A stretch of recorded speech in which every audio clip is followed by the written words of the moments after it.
Okay, so last one we're going to do is a heart with a cutout. So I've rolled out the light pink, and then this other cutter that, remember this is the one that I bent so it would fit a little nicer. Take that out, I'm not going to use this. Flip this over. Some cookie crumbs under there. That's okay since it's going on a cookie.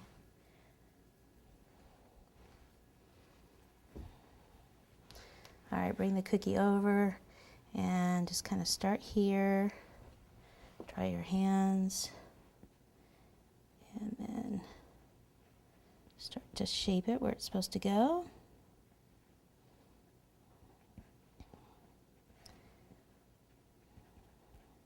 Now I want to go around the edge, and I wanted to use the strip cutter that I showed you earlier that has the hearts in it.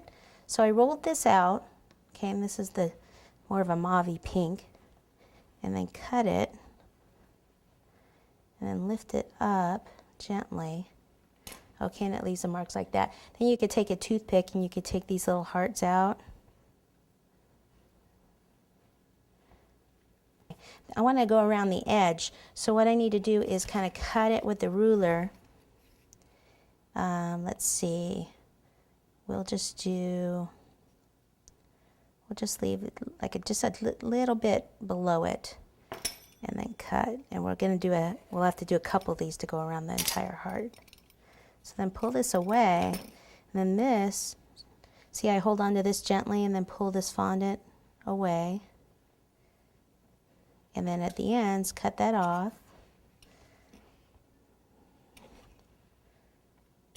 Okay, and then I need to decide if I want it coming out like this, or if I want it in like this, like that. Take some water, I'll start right here, and take some more water and go around the edge there.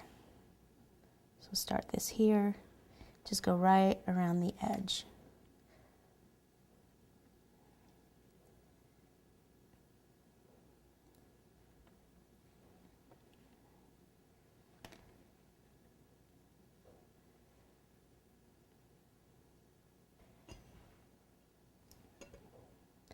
Since it's going to overlap there, what I'll do is I'll just cut this off here so it's more of a straight line and kind of blend those together there so it doesn't look so weird.